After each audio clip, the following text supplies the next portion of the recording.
Are you scared of the dark? What about your nightmares? Have you ever imagined yourself being dismembered? Help me! Somebody! Just what is your capacity for fear?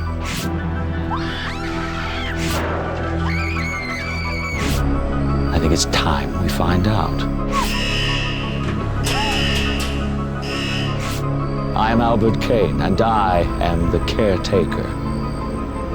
Tonight you will be my very special guest for the most intense night of terror on Earth. Universal's Halloween Horror Nights.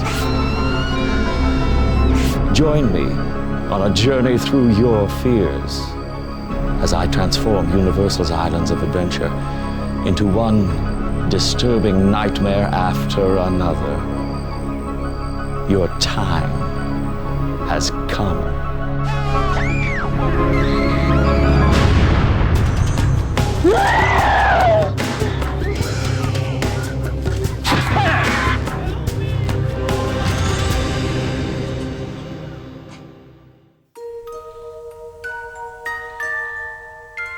Islands of Adventure, the newest theme park at the Universal Orlando Resort. 5 themed islands surround a lagoon. The attractions here allow you to defy gravity, brave the world's first inverted dual-track coaster, come face to face with a T-Rex, and scale buildings with Spider-Man in one of the most advanced attractions ever created. It is a thrill-seeker's paradise, exciting and terrifying. But that is nothing compared to what happens every October and November when the sun sets and a wickedness takes over Universal's Islands of Adventure. Evil arrives.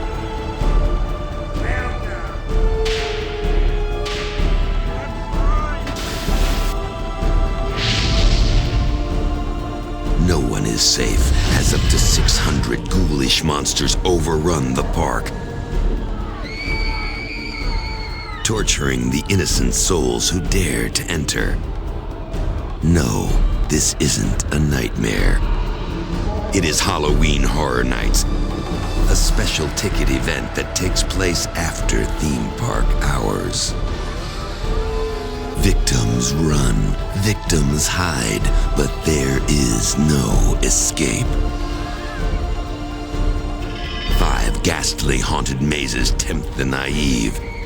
Inside, these victims are marionettes at the mercy of the mad minds of Universal's puppeteers.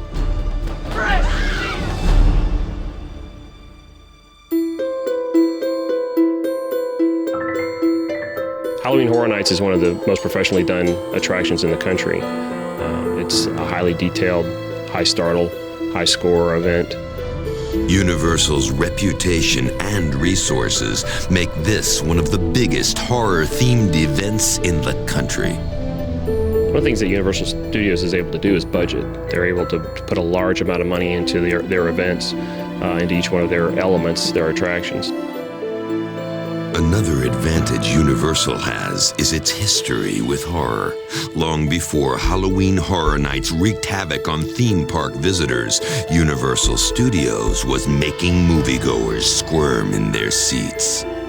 Universal was known for its horror films, and it was also known that the horror films actually helped save Universal from financial disaster. Films such as Frankenstein, Dracula, The Mummy. But there's a big difference between watching a horrific event and living it. That is the challenge the designers of Halloween Horror Nights faced. Everything has to connect, so when a guest walks into that space, they feel like they've been transported to this kind of fantasy horror environment, that they can believe that for that split second that they are real monsters and they're going to come actually and interact with me.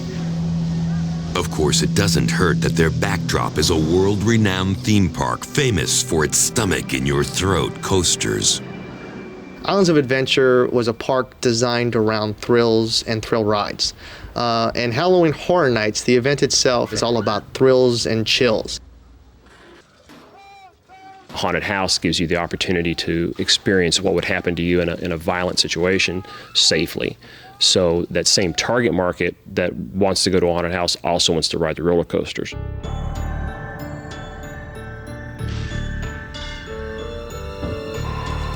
The Universal team spends an entire year designing the event. And there are plenty of scares here to freak out even self-proclaimed tough guys.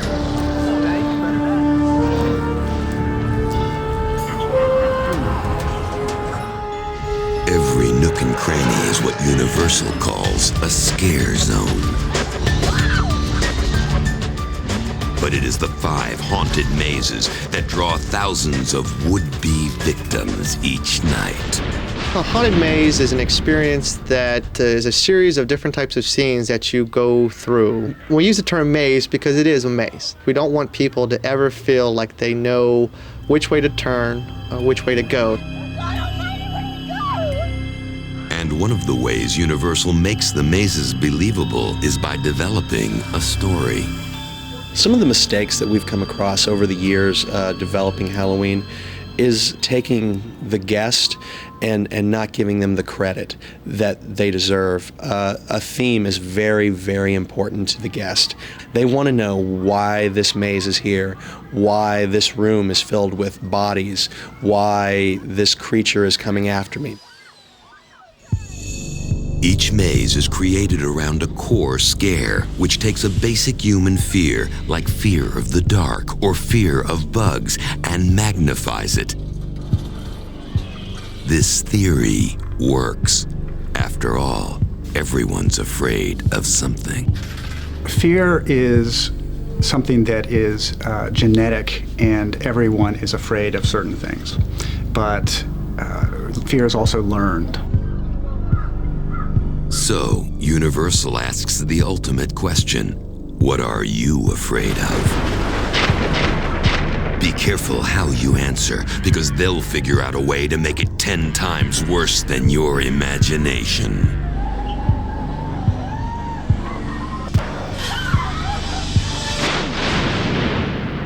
That leads us to our first horrific haunt, which focuses on one of the most common fears: death. Well, I think death is one of the things that most everyone tends to be afraid of. First of all, you don't know what's going to happen when you die. You don't know if it's going to be painful. Nobody wants to be in pain. There's no place with more deathly scares than the caretaker's haunted mansion, Scream House. He lived in this Victorian house that was right next door to a cemetery. And he would take the poor, he'd say, "You're sick, I need to take care of you." And then he would operate on them to find out how he could get the soul. It is in this unassuming soundstage that Universal created the biggest attraction at Halloween Horror Nights 12. In fact, it took dozens of construction workers and craft artisans to build the maze's structure. Universal goes to great lengths to make sure every detail feels authentic. From the fading wallpaper to the antique furniture. Within the mazes, props and the scenic pieces are very critical to help make the reality of the space come to life. So we do lots of type of period shopping. We spend lots of time scouring either the state and the East Coast, from thrift shops to different types of antique spaces. And we want stuff that already is a little damaged and distressed. But you aren't going to be startled by a piece of furniture. No, it's the secret tactics Universal employs that makes your heart race.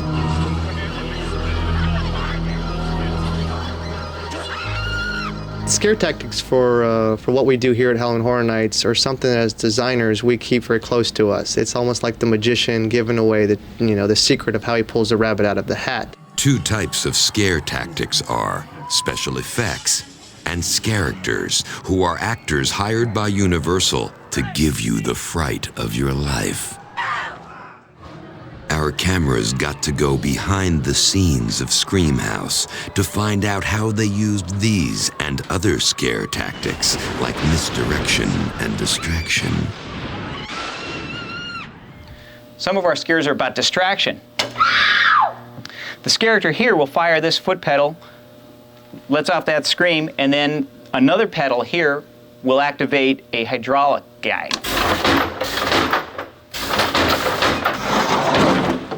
This is called a boo door.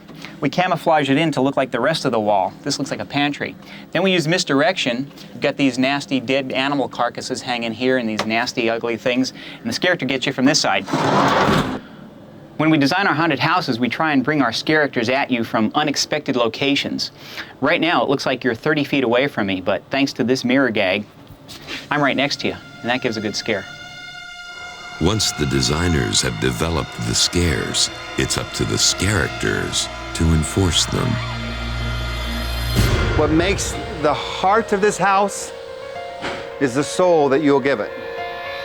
We followed David Clevenger from Universal Entertainment as he gave a new batch of ghosts and goons on-the-job training. People walk by, he's going to come out and go, "Nice to have you here," or "Get out," or whatever.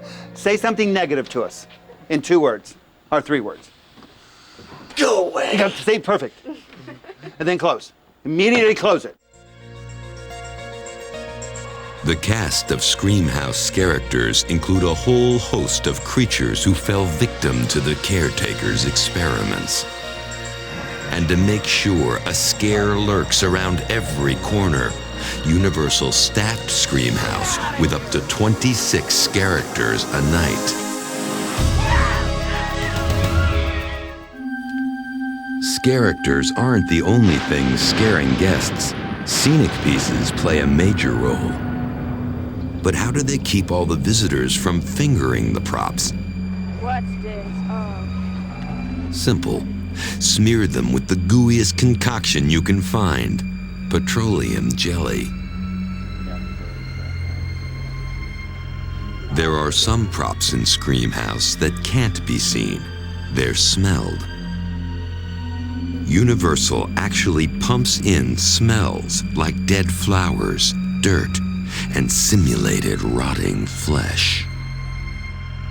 But once you've got the scents, how do you spread them around? There's 2 different types of techniques that we circulate the smells within our houses. There's a high-tech version, which is something that's an actual smell machine that you can buy. We use sometimes the low-tech version, which is also very easy to do, is actually we use crock pots, and we mount on top of the crock pots fans. We actually blow the smells into certain ranges. We want a continual smell. And there's one effect visitors would definitely miss if it wasn't there. Listen and see if you can guess what it is. If you guessed sound effects, then you're right. Let's hear that clip again with sound.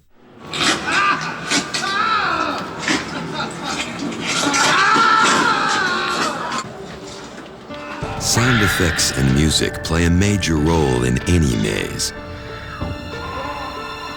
In fact, it takes an entire room worth of equipment to keep Scream House, well, screaming.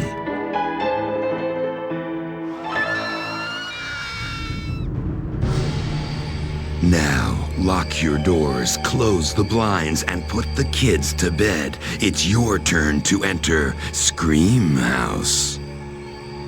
The unexpected greets guests as they make their way through the twisting, decaying halls of the dilapidated mansion.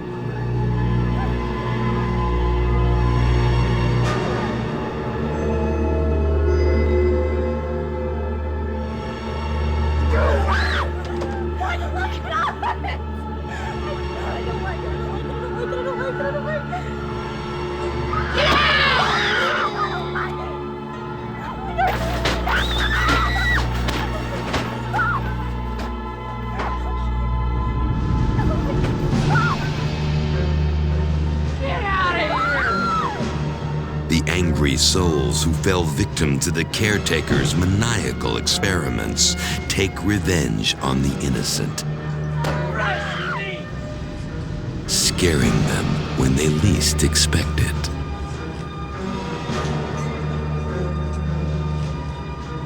Help me!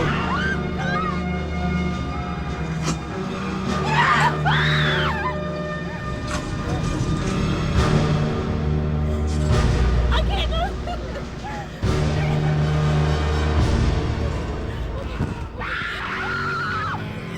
Body bags holding the not-so-fortunate and other obstructions block visitors as they try to escape their doomed fate.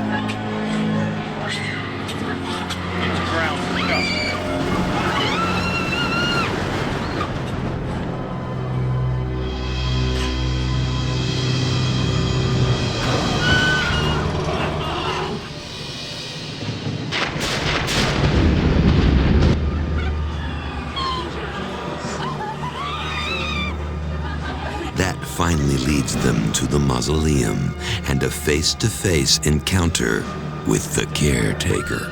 Your time has come.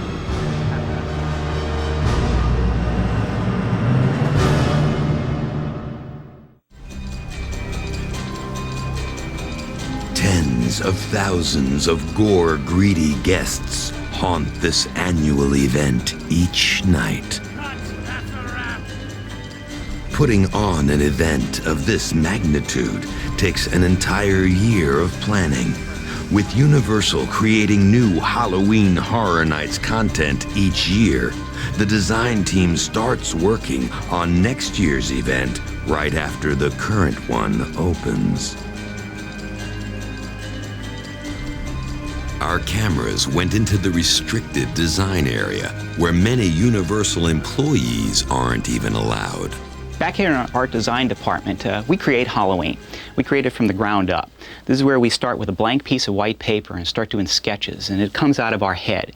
And we put it on a piece of paper, and if we like it, we move on and work on it and pick at it. And when we get it to where we want, we take it up to our execs and we say, is this the way you want us to go? And they look at it, and if they like it, and sometimes they don't, but sometimes they do, then we take it and we put it into computers and we colorize it and we work at it some more and we build the houses and we build the icons, the characters. Planning and designing goes on through midsummer. In August, we start building the haunted houses and start fleshing out all the street details. In September, our actors come to the set, and then we open the show on the first week of October. All this so visitors can get the ultimate Halloween Horror Nights high. The adrenaline rush.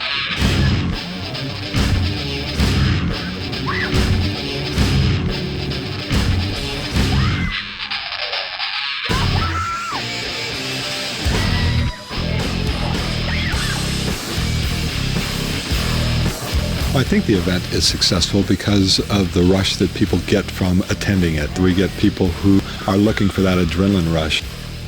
People like to be scared because it releases the adrenaline into the system, and this causes excitement. In fact, part of being alive is having that sort of chemical in your system. So, how does Universal turn a happy-go-lucky theme park by day into a land of terror by night?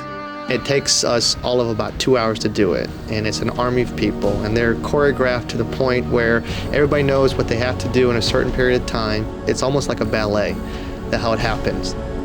One of the lands that gets this twisted facelift is Marvel Superhero Island. By day, this Islands of Adventure land is home to superheroes, where mild-mannered people are safe to roam the streets. By night, good has been crushed. The villains have won, and humans are in danger. This land morphs into Island Under Siege. Carnage, which is the master villain of our island, basically is the master of the space. He's basically turned the whole island into kind of chaotic space. Overturned cars, smoke and fire, and mangled villains make Marvel's Superhero Island feel like nothing short of a theme park war zone.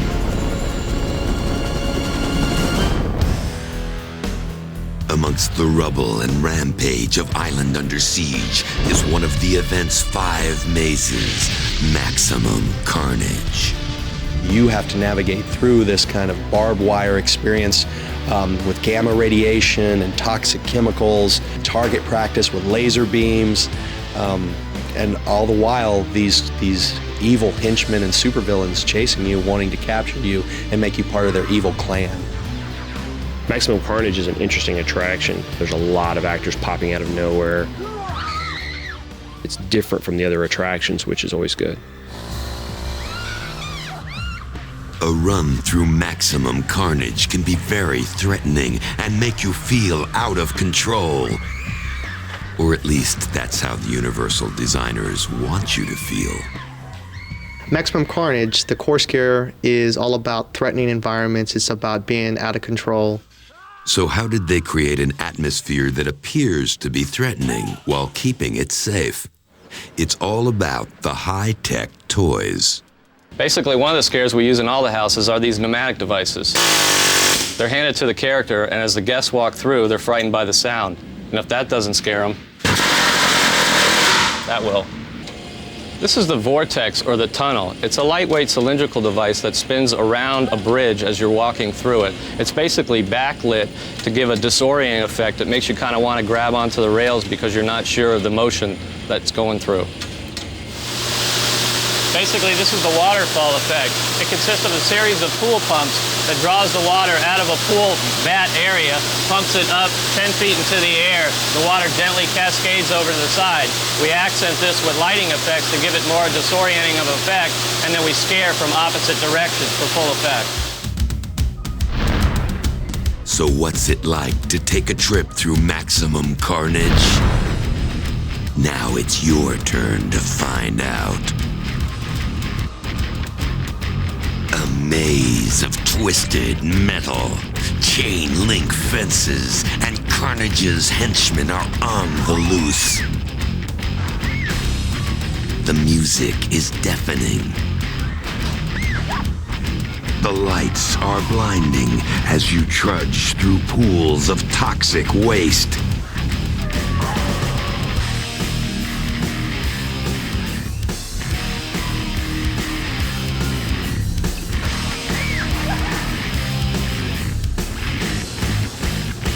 Tunnel disorients you, and then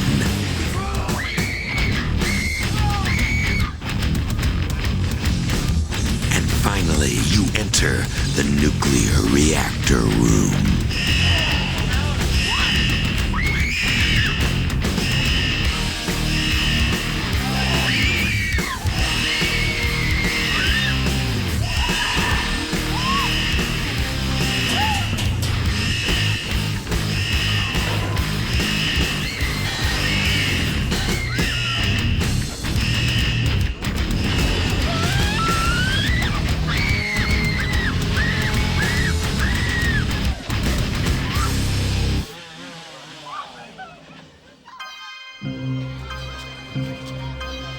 After the uncontrolled chaos of Maximum Carnage, visitors are probably ready for the reprieve that Toon Lagoon, with its cartoon characters and splashy rides, promises.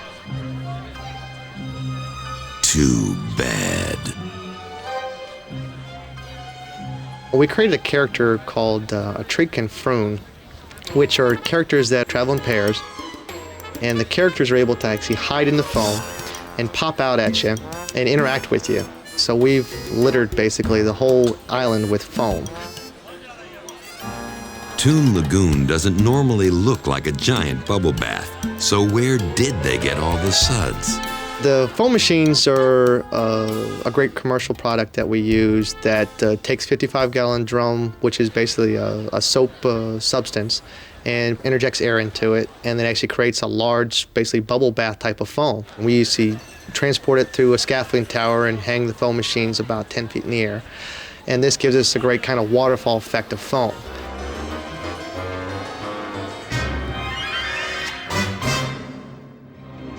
It's not all fun and games at this event.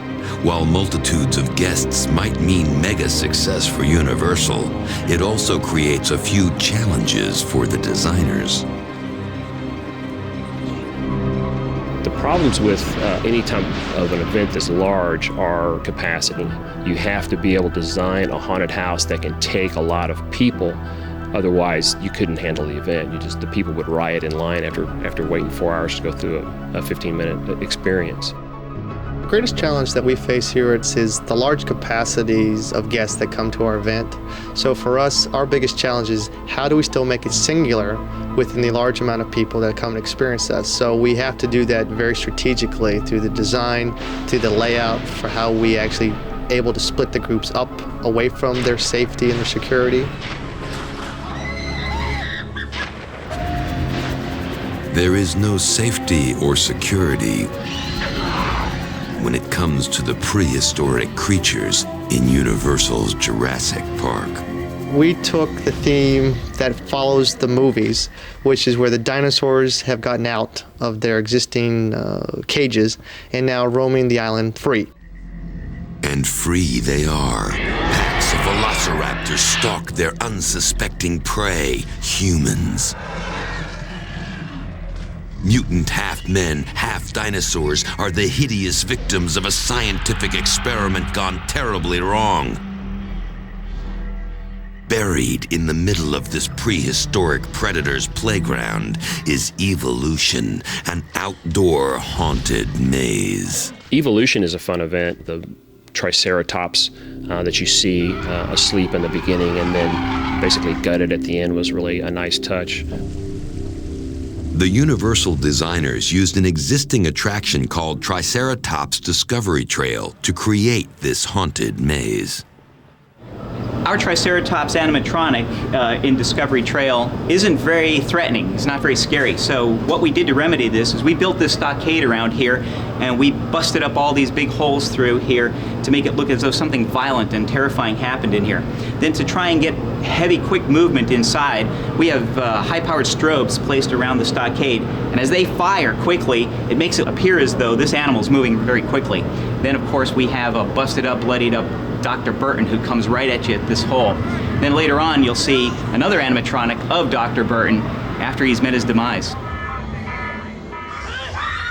We wanted to show the terror and the horror of some of these half-dino, half-human creatures that Dr. Burton created in his genetics labs. So we got a prop from the movie Lost World, which we had in our warehouses here at Universal Studios, and we made it look as though it was ripped right out of the animal, as though it got torn right out, spinal cord and all. And the interesting thing is, our prop builders just used AB foam for all of this goo and gore, the same kind of insulation foam you'd find in any hardware store. Are you ready to come face to face with a velociraptor? Then it's time to enter Evolution.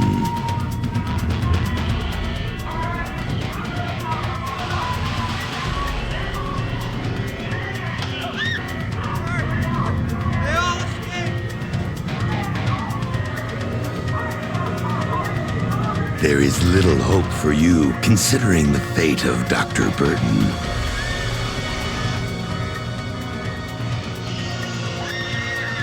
This trek through the jungle will bring you face to face with mutant creatures you've never even imagined.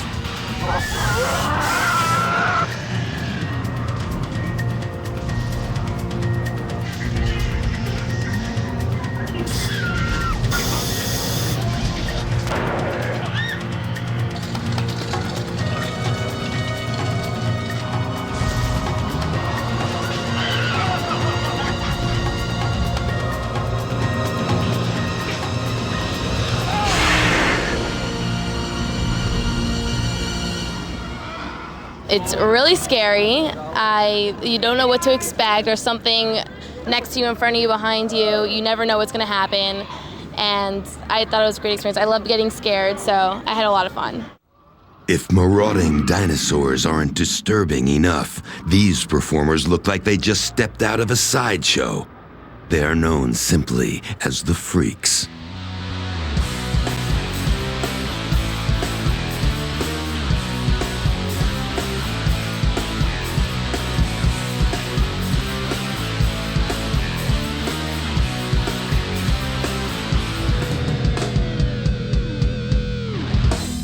It takes a special kind of person to give you a close encounter of the freakish kind. Move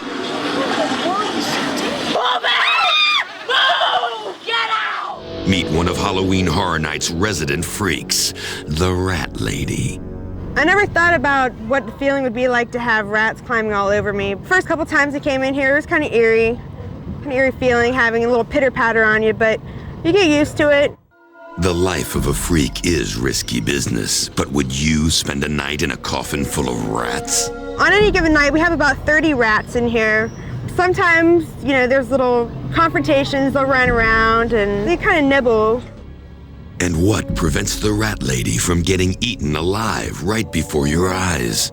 The dress that we have on is rat-proof, thank goodness. We do have it around our wrists and around our neck.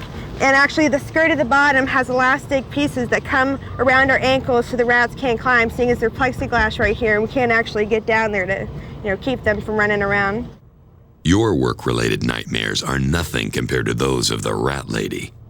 I don't think that everybody could have this job, but if you don't mind rats and you don't mind actually getting nipped every once in a while, it's really not that bad. What other job can you get paid to, lay down and scare people with rats?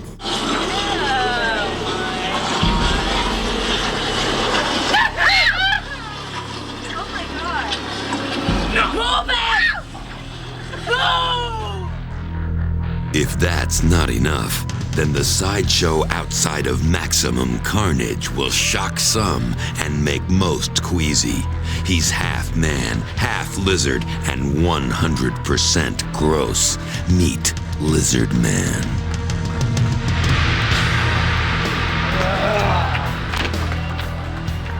This freak gives new meaning to the word grotesque, with over 700 hours of tattooing covering his body, Teflon ridges grafted to his skull, teeth filed to points, and a forked tongue.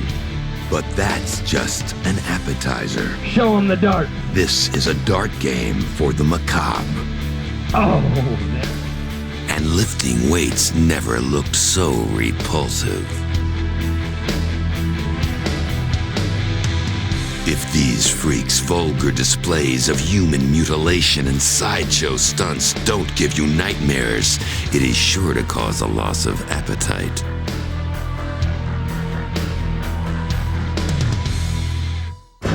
From a freak show to a hot TV show, pop culture is one way the Universal team gets inspiration for haunted mazes.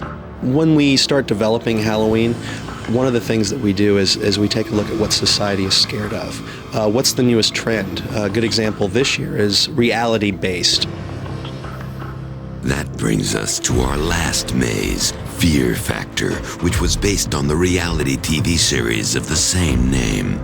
The brand Fear Factor is synonymous with gross, nasty, yucky, slimy elements. So we took all of those elements and said, let's put them in a maze, turn the lights out, and then have them navigate it in the complete darkness. Fear Factor puts the creepy, crawly, gross, and gooey in a darkened maze.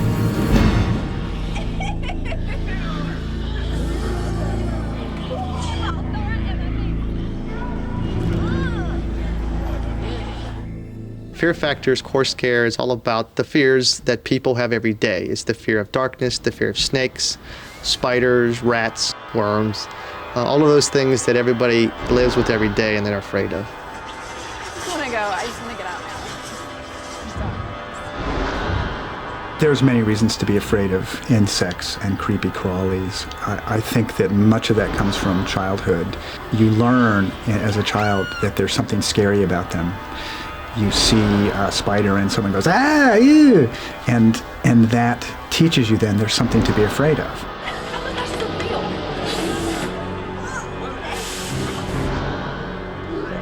So how did Universal take this cauldron of fears and brew them up to create a haunted maze? We're here in the worm room, and as you can see, what we've done is taken these lengths of rope, put gummy worms on, fishing lures, we've got these little snakes, and in the dark, these are going to feel like real worms, which are really going to play on people's fears. You're going to be walking through here and getting these gooey things on you. It'll really mess with people's minds.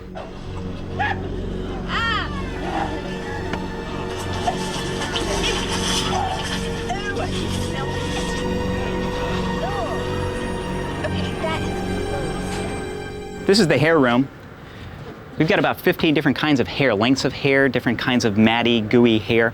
As you come through here, it's going to be all over your arms and your face, and it's completely pitch black. And then we're going to cover it in goo.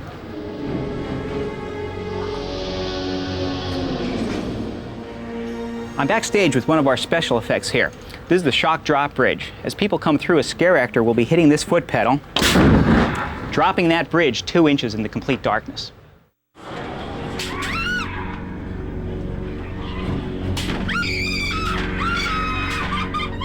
This is our finale for this house. We're going to have 4 characters with compressed air guns hitting you as you go out the door, sending you out screaming.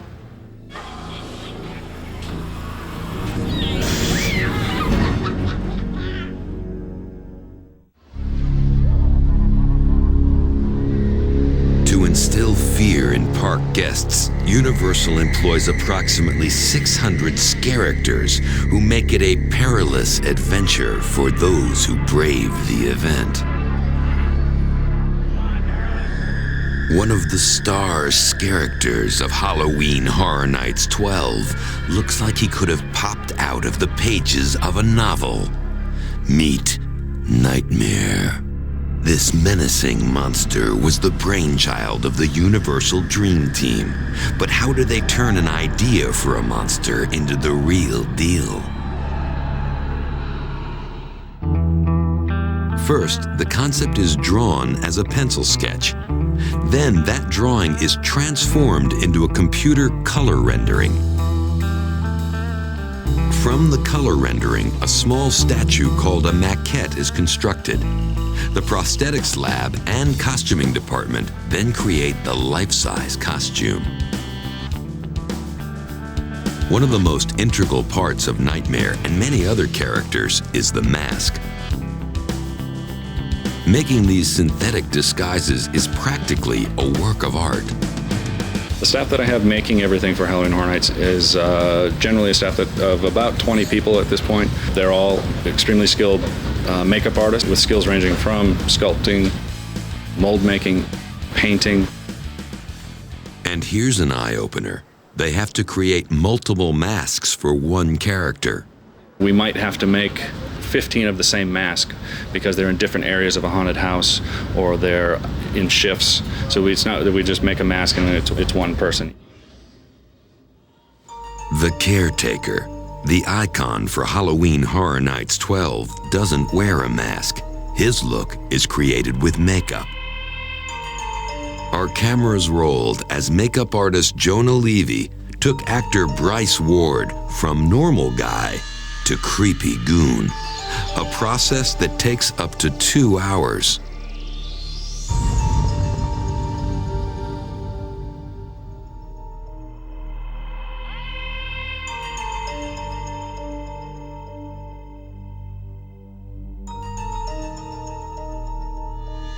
We bet you won't see a makeover like this on any other show.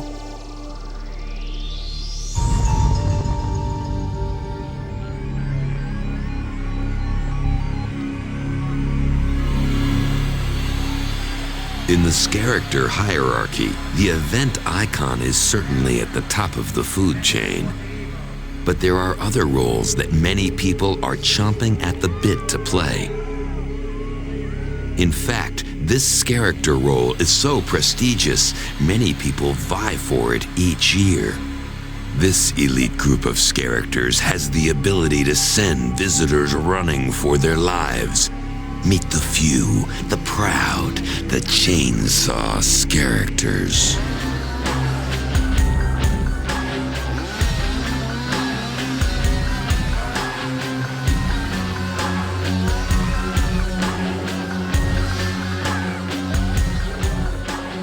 I scare people, it's the adrenaline just builds up inside of me, and it just gives me a sense of excitement and enthusiasm that I'm doing my job right and doing the right thing and just having a lot of fun out there. The easiest scare, and probably the most effective scare even today, is the chainsaw. It's the noise, it's the vibration, it's the fact that it's handheld, so it's mobile, and they are absolutely the most effective scare. If chainsaw-wielding psychos don't make you wet your pants, perhaps a trip back to your childhood will.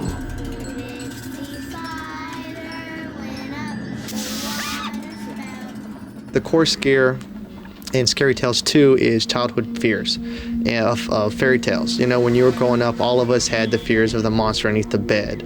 I think that, first of all, fairy tales, to begin with, are kind of frightening. They've taken the somewhat frightening fairy tales that we're all familiar with and made them truly disturbing. So we get that a crazy Alice is pretty creepy, but aren't you wondering, how do they come up with this stuff? We went back to research material where we took Grimm's fairy tales and all of the little morality plays that we hear as kids. We took those characters, and as much as our audience has grown up, we took those characters and said, what if they grew up along with our audience? Of course, to create a scary tale, you need some scary characters. A lot of the characters work with their space too, so they kind of either contrast their environment so they stand out as a pivotal focus, or they kind of blend in a little bit. Our cameras got to go into Universal's wardrobe department as the actors were fitted for their Scary Tales costumes. One of the costumes may look out of place amongst the pigs and princesses. It's a black and white costume that actually works with the Scary Tales set to create a scare tactic called Camouflage. So when you walk through Scary Tales in the psychopath room, we have a series of patterns that actually provide you camouflage.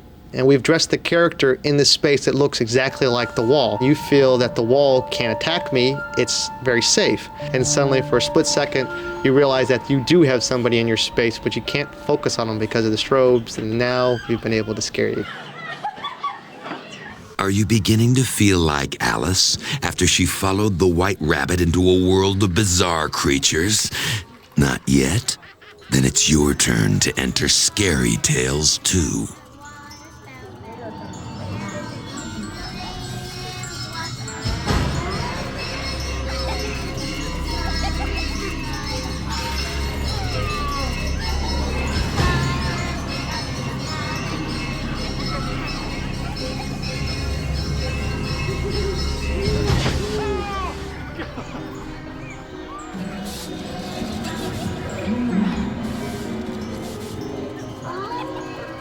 Have you ever come face to face with a room full of rotting dead lambs? This Mary has been a bad girl.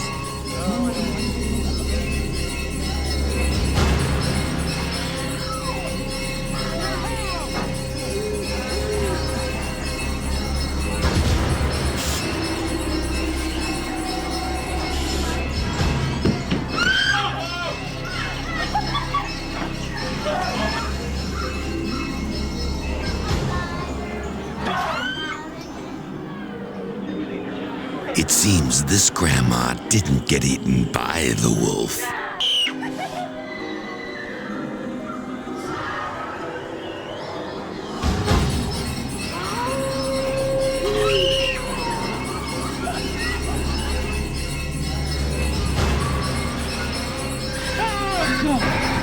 And let's not forget the 3 pigs.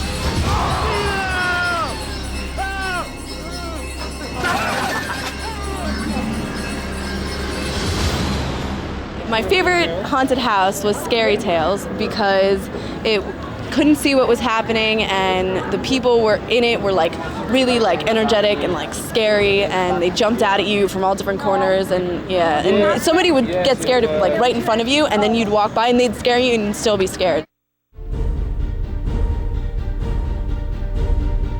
Some of the attendees of Universal Orlando's Halloween Horror Nights are die-hard fans that take Halloween very, very seriously.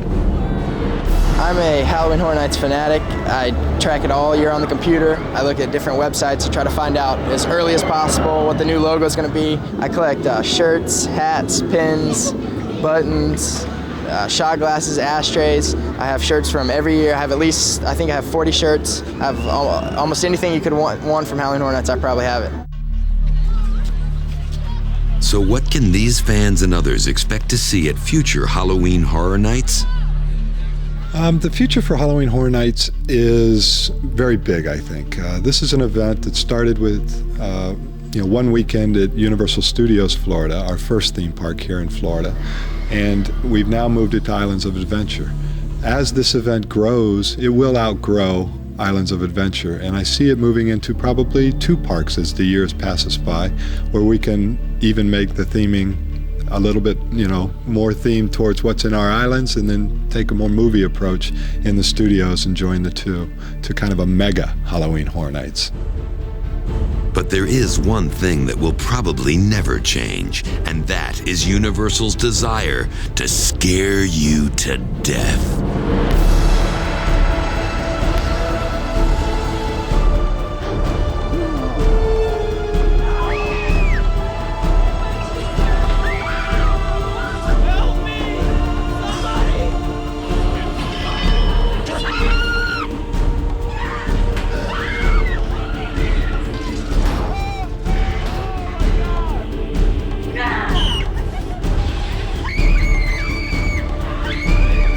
One of the best things a guest can tell you, and the compliment we love to hear as well, I'm scared, totally out of my wits.